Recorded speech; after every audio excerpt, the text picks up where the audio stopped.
Hi, I'm James. And I'm Antony. And this is Words and Numbers. My mother sent me an article just yesterday. I need to give you a little bit of background here. I'm the eldest of four. My sister, number 2 in the lineup, was born with what today is called Rett syndrome. This is something that afflicts almost always females. What happens here with Rett syndrome is you have a child who's developing normally up until about 18 months old, and then they start to regress, losing whatever language capability they had gained, losing that, whatever, mobility, being able to crawl or sit up or whatever, losing that. And then for the rest of the woman's life, which typically is short, the person is severely mentally handicapped and, in my sister's case, has cerebral palsy. My sister was maybe 10 to 15 years old when this syndrome actually got a name. Prior to that, nobody had any idea what was going on. They discovered, oh no, there's a bunch of women who are suffering from this, and they can now put together the symptoms of the thing, and they give it a name. This is Rett syndrome. So she's 10 to 15 years old at this time. And it was some years later that they then discovered that, this is being caused by some genetic abnormality. As of this month, which would be on this timeline roughly 40 years after the beginning of my story, the FDA has approved a drug that addresses the symptoms of Rett syndrome. Get out of here. How about that? Over the course of 1.5 generations, we go from a thing that didn't even have a name to a thing that now has a treatment, which means that we're probably talking another 10 years before there's a cure. How effective is the treatment? Do we have any idea? The treatment treats the symptoms, and apparently, according to the FDA, it's significant improvement in quality of life. So we're not looking at these people getting normal lives because of a medication? Not yet, but what you're seeing is a substantial improvement in the quality of life. Right. It's a hell of a thing that there's a first cut like this, isn't it? It is. In my sister's case, she couldn't talk, she couldn't feed herself, she couldn't walk without assistance, and even then, she didn't walk well. Anticipating the 2 questions that we're going to get on this one, what was your sister's name? Erica. And how old was she when she passed away? She was 21. This is really something. Isn't it fascinating? And I see this, I'm so happy about this. And what comes to mind is, again, this refrain I hear over and over again from people about how the world is not nearly as good as it was in our grandparents' time. You can point to all sorts of examples. Here's a very small one. But there's tons of examples like this where our lives are literally science fiction compared to what they were 2 generations ago. Sadly, I'm going to go the other way this week. The National Customer Rage Survey. I didn't know there was such a thing. Me neither. But I read about it today and I thought, hey, how come they didn't call me? Because of my recent problem with, and this is not an exhaustive list, Subaru, Amazon, the Chinese. Just Chinese in general? Well, no, that's right. It was AliExpress. Not all Chinese, just whoever those hucksters are doing business on AliExpress. AliExpress, who says, we know the Chinese are lousy, therefore if you buy stuff from us, we will guarantee your purchase. But when you try to take advantage of that guarantee, they say, oh, not you. So, for the people at AliExpress, go yourself. And I guess I'm proving the point that there is a problem with customer rage right about now. And it turns out customer rage is up across the land. And I think that this is predictable because I think as we get to the point where people are selling things in a relatively impersonal way, customer service starts to disappear.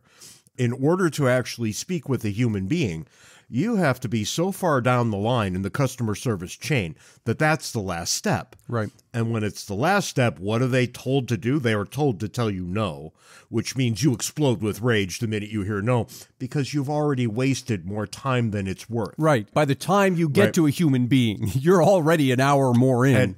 And this is where I'm at. I've been rooked for $20, I think, on 5 or 6 different occasions in the last 2 months. Okay, my time is worth more than $10 an hour. It's going to take me 2 hours minimum to rectify these problems. Now, hang on. Now that you talk about this, it calls to mind a question I've had from time to time when I have a problem and I want to talk to somebody at the company about it. I can't find an email address. Now, I can find one of those chat things that pops up. I don't want the chat thing. I got to sit there for half an hour. I just want to send an email, but I think it's deliberate. it's wearing you down. Of course it is. Yeah. Of course it is. And it's worse than you would indicate, right? Because, and I'm just going to keep right on going and vent my spleen with all these companies, I was lied to. I mean, it wasn't a matter of opinion. There wasn't an interpretive difficulty. I was out and out lied to by a Walmart pharmacist twice in a 3-minute conversation. They were bald-faced lies. I knew it. I called her on it immediately. And the minute I called her on one lie, she switched to another. And I got kind of hostile and said a lot of those words that you like to bleep out and a bunch of others. And a bunch of others that I don't even say, that you don't even have to bleep out. We agreed that we were going to hang up on each other, which we then did. And I decided that a lying pharmacist was more than I should have to put up with when I'm trying to get a prescription, and I was just told that I was going to have to live without it for at least another week, which doesn't seem to be the correct answer for a pharmacist to give a patient. Mm-hmm. I got online to find out who the store manager is at that store, and that information is apparently a secret. That tells you something right there. Indeed it does. So I took to Twitter and I asked the Walmart Twitter account, why is it that the store manager's name is a state secret? And I received no response. Uh-huh. So when you read the article, I will post this in the show notes, of course, and you learn that 17% of consumers surveyed admitted to behaving uncivilly toward a company's representative. Yeah, 17% seems kind of light, given the way that companies are behaving. And this will, I think, be shocking to the people out there who think we are shills for large corporations. We most certainly are not. Now, having said that, I'd love to be. Yeah, no, you get in touch with us, but then we've got this problem with telling the truth, and that'll probably get in the way, too. I remember the first time that I had an issue with Amazon, and these people are almost impossible to deal with. I pointed out that Jeff Bezos himself pointed out when Amazon was founded that if you screw up in an online environment, everybody in the world can know in about 5 minutes. Yep.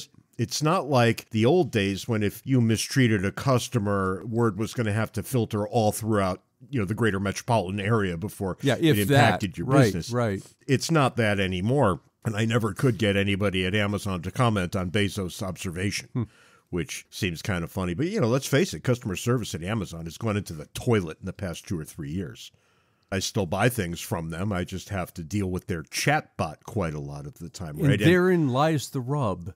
People will say, well, this is just an example of corporate greed. They're not going to pay for the customer service or whatever it is, to which I respond, no, this is an example of customers making a choice. We would rather have low-priced products without customer support than customer support plus the higher prices that are going to go along with it. You're identifying a pain point for customers. And anytime you see a customer with a pain point, that's an opportunity for an entrepreneur. What's going to happen here is someone's going to crack that nut of how do we give them the low prices that they want along with adequate customer service. And when they do, Amazon's out of business. I'll tell you who is starting to crack that nut. Walmart. How interesting. Right. I buy a lot of video games from Amazon because you press a button and then they bring it to your house. Well, you can press a button and Walmart will bring it to your house now, too. Mm-hmm. And Walmart is offering free delivery, even though I'm not a member of the W Plus Club that they have started. And what's the difference? Well, if Walmart f***s up my order, I don't want to, but I could drive up to the Walmart and get a new one. No song, no dance, just give me the new one. I don't have to call I don't have to get on the chat bot. I just have to show up and say, give me a new one. Mm-hmm. Well, that's way better than dealing with a return at Amazon. And Amazon has done their best to make returns easy. It's just the customer service that's so terrible. But look at Walmart jumping into the breach. The minute they find a way to get their pry bar in between the wood and the door, here they are. And again, we have a beautiful lesson here. People will say things like, well, Amazon's not a monopoly because it has a competitor in Walmart, but it's only 2 of them. So that's really not competition. No, it really is competition. That's exactly what you just described. And Target's doing the same, right? I right. go get something from Target within an hour of ordering now, too. Look, nothing's ever perfect, but the consumer does win in the end. And going back to the way you were looking at things in the beginning of your comments today, if we were to compare the lot of a consumer now with the lot of a consumer 30 years ago, it's far better to be a consumer now. Oh, yeah. Absolutely it is. That doesn't mean it's perfect, and it doesn't mean you're well treated by the people you do business with, but it does mean that it's way better to be a consumer now than it ever has been in the past. During the American founding era, the idea was that the United States would be a commercial republic, and that commerce was that factor that softened the way people dealt with each other. If you have to go down to the mechanic and you have to give him your car and he has to fix it and charge you money and give it back, everybody's got a motivation to be on the up and up. Why? Because you have to look each other in the eye. That car's going to break down again. Are you going to bring it back? Well, it depends on what happens next. That interaction that you get in commercial pursuits, the founders believed was going to be the softening agent, the glue that held us together. Because we're going to end up in an Aristotelian republic that was dedicated to the pursuit of virtue. That was 2,000 years in the past. It didn't work. So what was going to work? Commerce. And it was going to be solid but low. And that's great right up until the time commerce becomes faceless. When we do business with people we never meet, now it's a problem. And you don't get that softening agent anymore. And what happens? We get angry about it. And you get something called consumer rage. I don't know. I was going to go the other direction. You do get that softening. In fact, you see it in the numbers. Countries that trade more with each other have a lesser propensity to armed conflict. But you're describing all of this, all of a sudden makes me wonder, if indeed the founders had in mind that we were a country based on commerce, why was that not written into the Bill of Rights? Didn't have to be. But everything else was. The right to arms, the right to free speech. The right to get married is more fundamental than all of this, and it's not in the Bill of Rights. There's all kinds of things that were pre-political. I'm not suggesting that it should have been or shouldn't have been, but rather how much different our world would be today if there were an amendment said that Congress shall make no law impeding free commerce. Wouldn't that be astounding? Of course, the Interstate Commerce Clause is already in the Constitution, which is designed to do the exact opposite thing. Except that would be limited to interstate commerce. Well, yeah, that presupposes that the words on the page of the Constitution actually mean anything at all. You're absolutely right. We've been there before. It's time for the foolishness of the week, and we have just sprung forward. I guess you know what the foolishness is going to be. Because well, here's the rest thing. Of us did. You didn't. And go to the rest of you, because now, as is the case every year when I live in the great state of Arizona, every meeting on my calendar is now at the wrong time. Because all the rest of you change your clocks for no good damn reason. And I got to suffer. Today, as a matter of fact, I should have slept for yet another hour, but no. I had to look at my calendar and say, oh, that's off by an hour, wake up an hour earlier to come here and talk to you, which is, of course, making me agitated. And now we have the root James consumer anger. I don't like waking up early. Oh, look at that. I see the clock behind you on the wall. It's only 11:30 your time? Good God. Yeah, the clocks don't change, you idiot. No, it's that's the not same my time point. here. I know that you're kind of useless before noon. I am useless before noon, and I was up at 10 trying to prepare myself to talk. I walk around the house in a semi-catatonic state in the mornings. Okay. And by mornings, I mean every time until 1 o'clock in the afternoon. I'm just now understanding what's going on here. You scheduled this meeting for 2 p.m. Eastern, not knowing that the time would change, and all of a sudden it's 1 p.m. Eastern, which makes it 11 a.m. your time. I see the problem. I'm quite amused.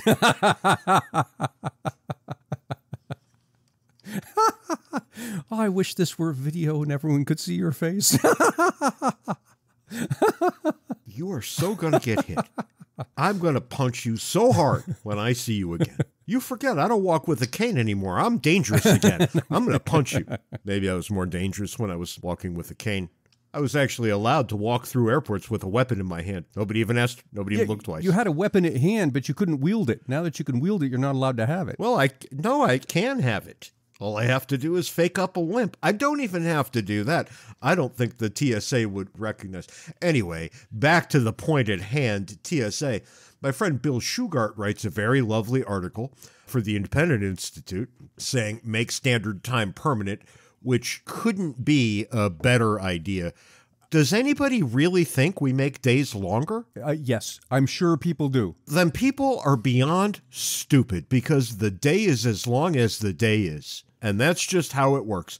You can't make a day longer. And if this is about farmers being able to get more sunlight or less sunlight, I would imagine 90+% of our food comes from agribusinesses. They're robots. They don't care what time it is. you know who does care? Me.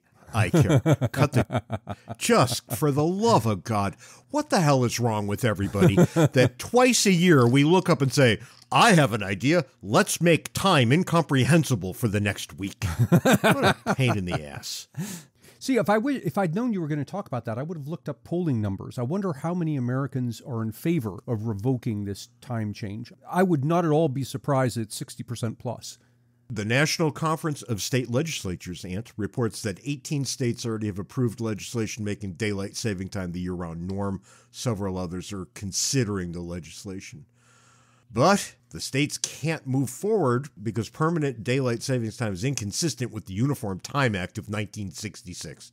While it's permissible to adopt standard time year-round, as Arizona, Hawaii, Puerto Rico, the Virgin Islands, the Pacific Territories have done, extending daylight savings time beyond the current 8 months requires an act of Congress. But how did Arizona get away with doing what it does? I don't know. I just read you that paragraph, and that allegedly explains it, but I don't have any idea how that explains anything. Because you could imagine those 18 states could just do what Arizona did. Yeah, that's right. It's permissible, quote, to adopt standard time year-round. Mm-hmm. Well, just do that. Right, yeah. Anyway, I get the feeling that once the next state jumps on this, the dominoes will fall. Mm-hmm. It'll be like marijuana legislation. It'll just go everywhere all at once. Right, and then we'll all look back and wonder, why in God's name were we doing that stupidity all those years? Yeah, in the meantime, hats off to my friend Bill Shugart for pointing out the obvious and making it painful for people to think they're right when they're not. If you're a full-time college student looking for something educational, fun, and free, apply to join me and James and several faculty who have appeared on Words and Numbers at the inaugural summer seminar on the theory and practice of classical liberalism. The week-long seminar is hosted by the Stevenson Institute at Wabash University and will be held June 5th through the 10th. There's no charge, and meals and lodging are provided. To apply, see the link in the show notes. For one-stop shopping for all things James and Ant, visit our website, wordsandnumbers.org. I am a voracious consumer of pop culture. I was hanging out the other day, and a story came through. Turns out they're remaking The Naked Gun, the Leslie Nielsen comedy. Yeah, the last one I remember was Naked Gun 2.5. No, 33 1/3. Yeah. A reference to a record. But then it was also, I believe, The Final Insult was the last one. Right. Leslie Nielsen, a one-time very serious actor in these ridiculous comedic roles that were absolutely hilarious. And they're going to move on and allow Liam Neeson to assume that character. No way. Really? Yeah. And, Liam Neeson has a hard time starring in anything worth watching. I mean, every now and then he gets lucky, and I'm thinking Rob Roy, Schindler's List, right? These sorts of things. I've been binging on Liam Neeson movies recently, and all of the movies, at least all the ones I'm aware of, he's playing some serious cop or investigator or jilted father or whatever it is. I have difficulty seeing him in a comedic role, particularly something as silly as a Naked Gun film. We'll all find out together. The issue here isn't that Liam Neeson is going to be starring in a reboot of The Naked Gun. The issue here is that they're rebooting The Naked Gun at all. At all, yeah. These were fantastic movies. They hold up well over time. They stand on their own. Hollywood is out of ideas, and it has been for a long time. And this gets over to television, too. I give you the train wreck that is Night Court, the second version. Everywhere you look, there's something that we've already seen before. This is not the height of creativity. Hollywood is bankrupt in terms of ideas, and it has been for a very long time. But I want to set that aside.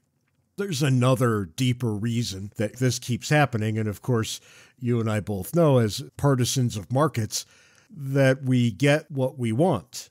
We're getting this in no small part because we want this.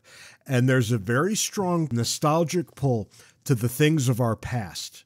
Yeah, and I wonder that there's both a demand and a supply issue here. And I think you've identified the demand issue, which is people who were young when Naked Gun came out and I think I must have been in high school. They now have substantial disposable income.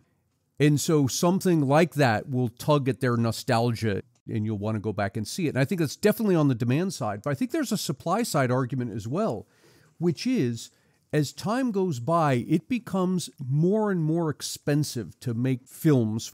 And so there's a commensurately larger risk to undertaking a film.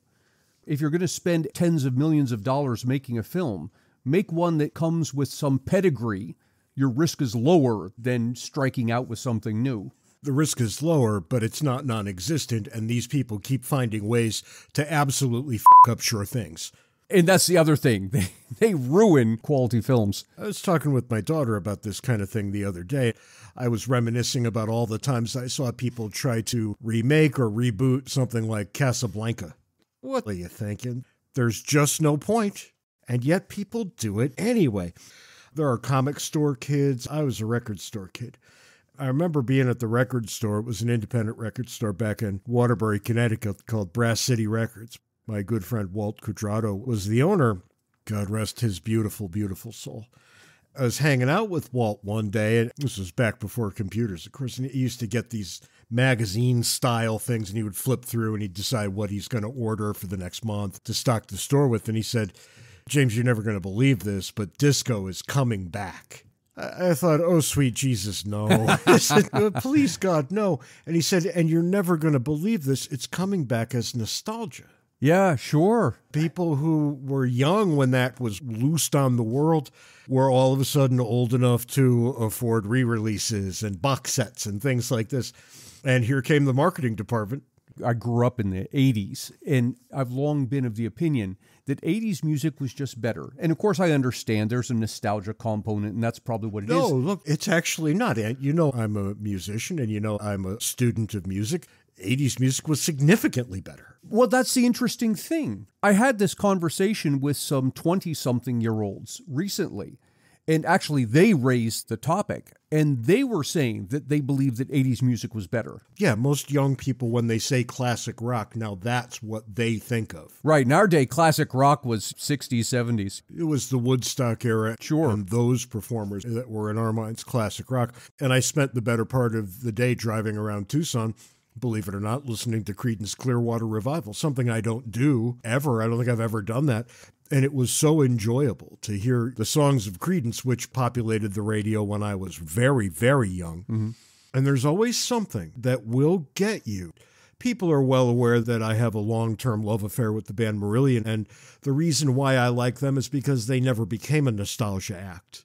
They remained vital. They put out album after album after album over the years. And lately, the last three, each better than the last, really quite amazing. So it's not a nostalgia act at all. It's an omnipresent kind of thing. I dare say most of the music I listen to kind of draws me backwards, not forwards. That's not always the case. Right. I try to keep current as best I can. But a lot of what I listen to is not new. Mm-hmm. And I started taking a look around at the other pop culture that I consume, and boy, a lot of that's not new either. My daughter was wandering in the house with a Nintendo Switch in her hand. And I said, "Ooh, what's that?" She was only too happy to show me. And I fell ass over tea kettle in love with the idea of a Nintendo Switch. I said, well, that's great for her. I won't buy one. 2 days later, it's here at the house because, that's how fast it gets here from Amazon. All right, so explain to us who aren't up on these things. What's a Nintendo Switch? Only you in the whole world wouldn't know. But I'll explain it to you. Thank you. You idiot. I have long been an aficionado of Nintendo gaming systems. I have a Wii. I reinstalled it. I plugged it back into the TV not too long ago as part of this great return to video gaming.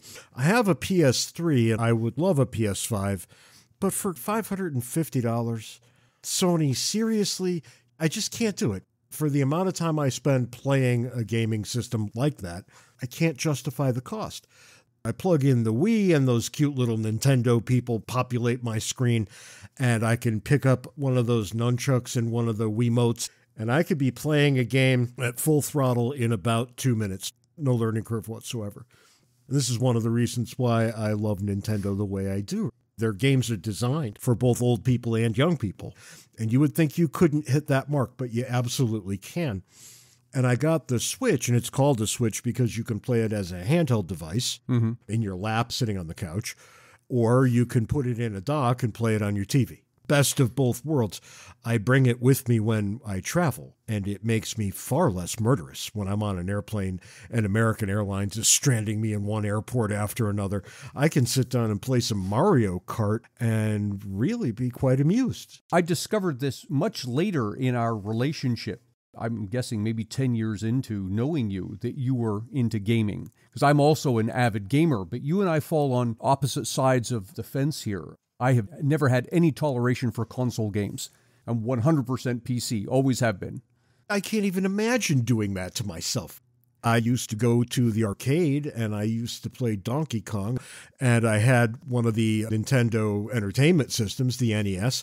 The damnedest thing happened. I was hanging out in a coffee shop and the woman was saying, I really want to buy my son a video game, but I can't afford these things. And I went back to my house and I got my NES and I put everything in a bag and I brought it to her and said, I'm not really playing this, so why don't you give this to him? Nice. Yeah, and I saw her again a couple of weeks later and she said, thanks, man, he really hated it.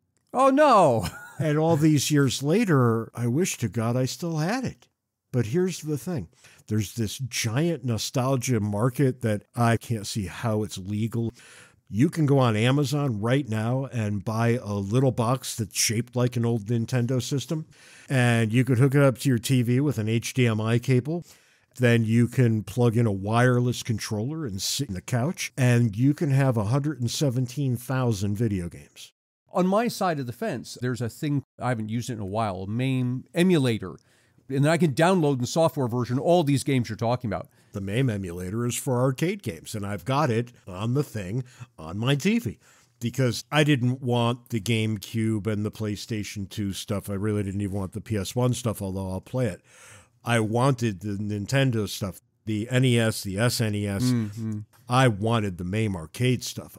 I will sit here and play something as simple as Galaga for hours. You started off by talking about movies doing the safe thing of remakes, and I started to see the beginnings of that in gaming, and this would have been in the early 1990s, late 1980s, when all of a sudden all the arcade games became the same. Yeah, I remember that. There was a wide variety of games, different formats and so forth, and all of a sudden they all became variations on the same thing, a first-person shooter. And then that got into the gaming systems, the consoles, and right. And I happen to love first-person shooters, so that's fine with me. But I remember the very early days in the arcade, and these were all 8-bit games. They were very simple. You can get ROMs of these things that contain almost no information whatsoever. They're such small files. They were measured in kilobytes. Yep. You have to remember those machines back then cost thousands of dollars. Right. The arcade wanted an Asteroids machine, and that was going to cost $2,000 or $3,000. I remember trying to buy these things on the used market, and they were $800 and $900, and those were $1981. Mm-hmm. These were really expensive things. Now, for $49.99, I can have 117,000 games on my TV. If you're out there and you're sitting on an older system and you just don't know what to do with it, get in touch and I'll send you my address. You send it right on over here because I can't seem to get enough of this stuff. And the older, the better. I look at Mario on my TV every single night. My daughter, who can't remember the first Zelda game, is hip deep in Zelda. But for me, this is like a return to a childhood that I actually never had. When I was young, I got an Atari gaming system, which was very expensive, $120-something back in 1982, 83. And that was it. And the cartridges, I got maybe 4 or 5 games, and that was it.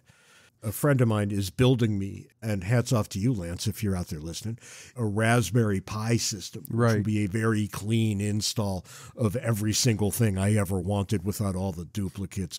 One of the things I've enjoyed doing is downloading games from the 90s when I was heavily into PC gaming, games that at the time I could barely run. Either they were beyond the capabilities of my machine and I couldn't afford the machine that would actually run the game, or more often, I'd get the game onto my machine and it would run at like 6 frames a second. It's just horribly slow. But it's kind of fun to download those now onto what in the day would have been considered a supercomputer and run them properly. If you ever say "in the day" again, I will kill you. The larger topic here is nostalgia, and I want to talk about 2 things in particular about why we do nostalgia.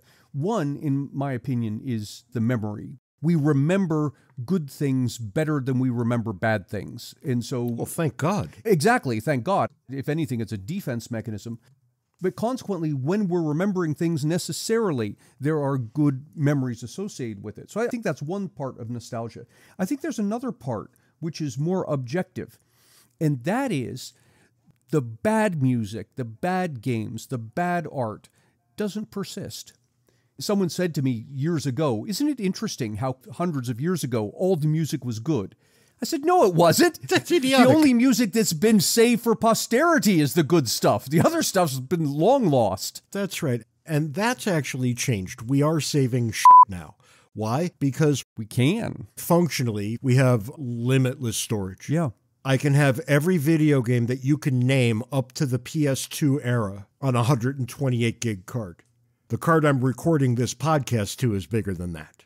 I don't know this for a fact, but I would imagine if it's wrong, it's not far off wrong, that your 128 gig, that's likely on par with the total amount of memory that existed across the entire United States in the 1980s. Once upon a time, yeah, that's probably right. I remember when I got my first hard drive, it was 6 megabytes. Oh, that's big news, man. Mine was 180K. My friends all gathered round because they only had 4 megabytes. Right. Those were all the rage back then, because you could log on to a BBS and download a bikini picture that you couldn't preview, but that on faith you would decide whether you wanted to keep it or not later. Because it took like 10 minutes to download. 10 minutes? It took all night. Look, I think there's another part of nostalgia that you're missing. I think we do only remember the good parts, and I think that's fine. But I think it's a little deeper than that, because we get to remember more of it if we experience it again. My brain has given a lot of this stuff back. I don't remember the patterns on Pac-Man, for example. When I play Pac-Man now, you figure it out, it kind of comes back a little bit, and you get to do it all over again. It was hard to figure out the first time, and it's no easier the second time. I find this is especially true with music. I recently got myself a Spotify account after resisting this for a good long while. I like to have my own music files resident on my own system, and streaming something I wasn't ready to do. But what did I do today? I listened to Creedence in the car all day. I streamed it. And boy, I got to remember all kinds of things that I did not remember. I can pick an artist at random, which I often do, something on the periphery of my interests. Uriah Heep, a band that I really like listening to. I had one of their albums when I was younger. And on and on and on. It's things like this. Not only do you get the nostalgia effect, but you get a bit of a first-time effect, too, at the same moment. Mm-hmm. The effect is profound. The novelty comes back. There is something about a certain period in our lives that draws us back and deposits us right on the same old couch. We've talked about seeing it with software, with music, with movies, TV. Is this effect restricted to those sorts of things? I mean, do you see it elsewhere? I guess you see it a bit with architecture over maybe a longer period. I don't think of architecture as pop culture, at least not most of the time. You decidedly don't see it in literature. I guess not. Which is a strange thing, right? Yes. I think you might see it in what we would euphemistically call art. Art broadly construed, I think you see a certain recycling effect. When I think of art, I think more of oil painting and things like this, and you don't see it among serious people there. So there are these media where I think the artists in question, authors and artists, painters, don't seek to retread the past. They seem to be striving always for something new and different. I don't know if I want to read a new book that would bring some sort of nostalgia to me. I guess it happens with settings and things like that, but that's not exactly what we're talking about here. I sat down 15 years ago with The Catcher in the Rye, a book that I thought was perhaps the greatest thing I had ever read when I was 13. Mm-hmm. About 15, 20 pages in, I was thinking, this is one of the worst books I've ever read. Yeah, I've had that experience. It was something that I did not want to read anymore, and I did not finish it. I didn't get halfway. Is it a classic? Yeah, I suspect that we have to say it is. But it spoke to me during one period of my life and decidedly not another. I probably don't want to see a movie based on it. I probably don't want to read somebody's reinterpretation of it, etc., etc. And, there are books that I love. Perhaps my favorite novel is A Confederacy of Dunces, which is easily the funniest thing ever written. Easily. It's not even close. Boy, I read that thing every 2 years like clockwork, and I never get sick of it. But I don't want to see somebody come along and try to write a sequel. Tell me this, because I know that you do a lot of work in pop culture, which is one of the few areas that you and I do something that's markedly different. You do pop culture, I don't. What got you interested in that? Well, it would have to have been music. If you were in my presence a lot, you would be hard-pressed to find a time when there wasn't music playing in the background. Mm-hmm. It's an ever-present friend. And when you get a little older, you realize, okay, I love music and I'm going to study music theory and I'm going to learn to play instruments, all of which I did. But then you realize that music leaves a mark on other people too. And it leaves a different kind of mark on different kinds of people. I started studying it seriously when I wrote my very first term paper in 8th grade. It was about Jimi Hendrix. I wrote about how he understood his guitar playing, which was fascinating.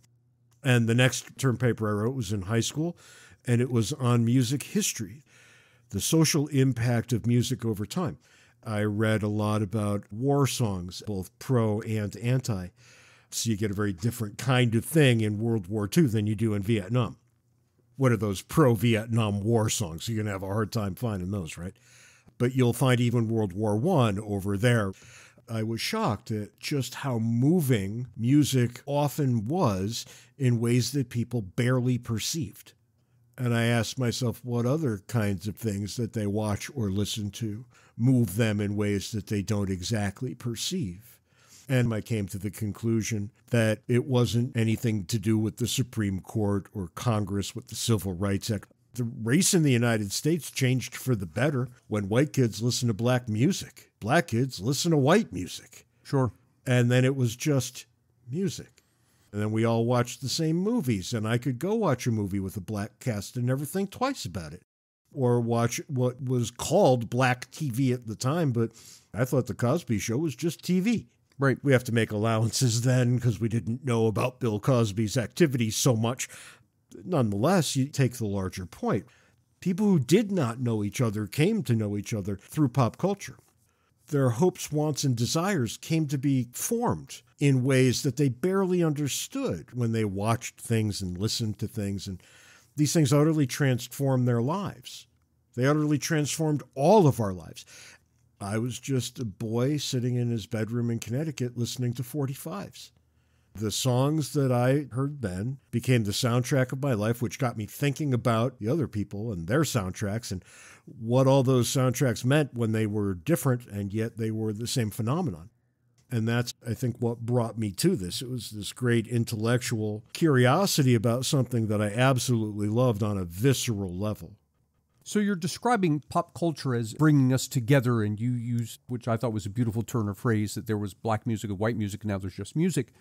And the plus there is obvious. Is there a minus in that you lose cultural distinction? I'm taking what you describe and now applying it globally.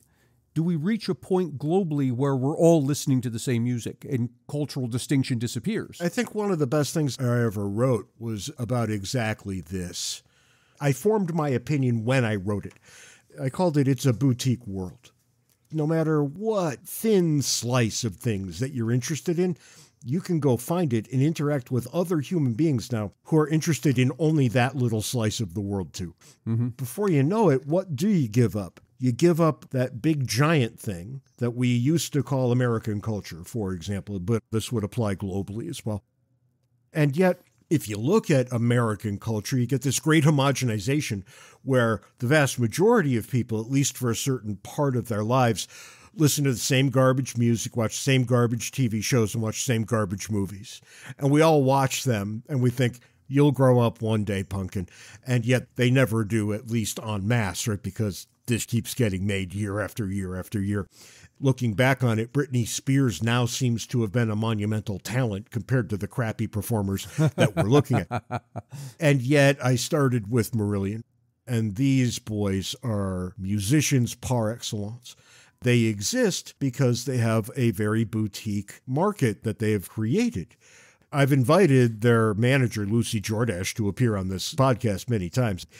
The band left the record label and said, we'll make our own records. And they crowdsourced their first album. It was the first crowdsourcing ever. They invented crowdsourcing. They got a bunch of fans to contribute to an album, and a bunch of us contributed to get them to tour the United States. They appealed directly to the fan base. The fan base coughed up the money, and everybody was happier. Markets, ladies and gentlemen, markets. Right. And then what did they decide to do? They're getting old, and they say, well, you know, what we really need to do is, instead of having us go to the fans and kill ourselves on tour, maybe our fans are old enough and rich enough now to travel and come to us. And they started offering Marillion Weekend. And every other year, I traipse off to usually Montreal and some other part of the world. I've gone to Portugal to do this, and Poland. 3 days worth of shows in one place, and then you get to see a new place and go to the shows, and all your friends from 2 years ago are there. How many people show up for something like this? Thousands. It was fantastic. I love it. It's always best 3 days of my year, every single time. And that's great. So it's a boutique world. Can I still go listen to Irish folk music anytime I feel like it? Yeah, you bet. Why? Because people can make a living doing that. They don't make the gigantic living, but they make a middle-class living. Yeah, it's adequate. That's plenty good enough for almost everybody. I mean, I want more, and I'm cranky about it all the time. But making a middle-class living or an upper-middle-class living, doing something that you actually like to do, what more could you ask for? And now maybe that's possible because of the trends that we're talking about here. When you think about nostalgia, look at everything it leads to. You're never really just talking about that thing you used to love. You're talking about that thing you used to love in a much broader context. And you want to escape the broader context for a little while and go back to when, in your mind, life was simpler and maybe better and maybe happier. And I don't think it's any accident that we all end up going back to when we were about 15, 16, 17. When we had almost all the rights of an adult with almost none of the responsibilities. But none of the responsibilities. I would gently remind everybody to really think back to when you were 15, 16, 17. I submit that you hated it. Oh, yeah. Couldn't wait to grow up. That's right. That you wanted something other than what you had. So you're romanticizing something from the past. Right. And that's fine. Romanticize away. Because what are you doing? You're remembering the best of it. And if sitting down and playing a Mario game on your TV makes you happy, not only because you're playing a game and that's wonderful, but because it reminds you of something that is long past. Mm-hmm. That's pretty cool, too.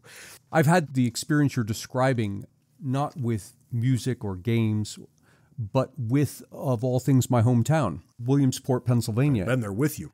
Yeah, of course. You and I did a high school there, a couple of high schools some years back. That era had such a profound impact on me and sits well in my memory. And I go back there, and the town, of course, has changed, but it hasn't changed that much, such that I can drive down the street, James, and it's the closest I've ever come to actual time travel. That for an instant, I feel like I'm actually back where I was. It's a beautiful form of nostalgia, but at the same time, while I enjoy it, I know it's completely unreal. And this brings up my friend Kevin Brody, who goes to Marillion Weekend with me and who is a high school teacher who I met in line waiting for the show to start. Right. I go to his school every year now, too. You were there when we went back to my college town, Storrs, Connecticut, and I wanted to go out for dinner at my all-time favorite pizza restaurant. Oh, yeah, the three of us went there, yeah. Best pizza I had ever had in my life. Couldn't wait to get it back into my mouth after 20 or 30 years, whatever it was. It was terrible. It wasn't just bad, it was awful. And I remember when I said, Kevin, let's go out for pizza. And he said, oh, yeah, sure. Where do you want to go? And I told him, and he went, oh. Yeah. He was disappointed, but he was so nice he wouldn't tell me. It's interesting you say that because I went to a high school reunion, actually the first high school reunion I've ever been to this past summer. And I'm there with my classmates, and one of them, and I'll call him out, I don't know if he listens to the podcast, Bob Dool. And Bob Dool said something that has echoed in my head ever since then. And I was recounting to him this phenomenon I just recounted to you. If I can drive down the streets of Williamsport, Pennsylvania, it's as if I'm there 30 years ago. It's as if I've actually traveled back through time. And I said to him, I have this experience and I want to move back here. And he said to me, and I'll paraphrase badly, keep the memory.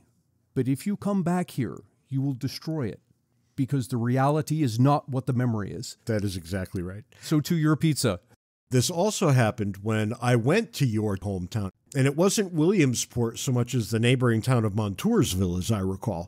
Oh, Montoursville's the best, man. And you said, James, we have to go to the place that makes the best sandwiches in the world. And I said, I would love to have the best sandwich in the world.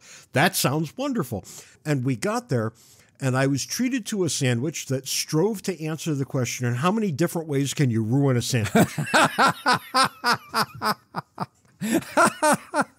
It was so far afield from the best sandwich in the world. It was so far off the shore that it could no longer see the lighthouse. It was that bad. And I could look at your face and knew that you thought the same thing. I have to set the record straight here because a couple of our listeners live in Montoursville. One of them actually owns a restaurant there. Not that place. Nope, this was not in Montoursville. The restaurant you're referring to was in Williamsport. I won't name it, but it was not in Montoursville. It was dreadful. I can still taste old mayonnaise in my mouth. But, you know, we remember things the way we do. Yeah. You didn't remember the sandwiches. You remembered hanging out with people there. Sure. You remember it being summer and them opening the doors and letting the breeze blow through the place. As you sat there and had a drink and hung out with your friends and you all said, okay, let's get a bite to eat. And you stayed there for 9 hours because where the hell else were you going to go? And we had no responsibilities. And that's why you thought it was the best sandwich in the world, because the night you ate it, it was. The context. But the night I ate it, good God, it was like old cardboard. It was just fucking awful. Kind of like when I dragged you to my favorite pizzeria. So in a lot of ways, nostalgia should stay where it is in your mind. That's right. Keep put, because you're doing some damage when you bring it out. You're doing the damage when you act on it. I think your friend is exactly right? Yeah. Keep your happy memories, if in fact you have them. Lock them away in a corner of your brain and don't intrude on them too terribly often, because you're always just going to be disappointed. So on that happy note, Ant, I'll catch you next week. And hey, be nice to each other. Take it easy, Ant. See you next week, James.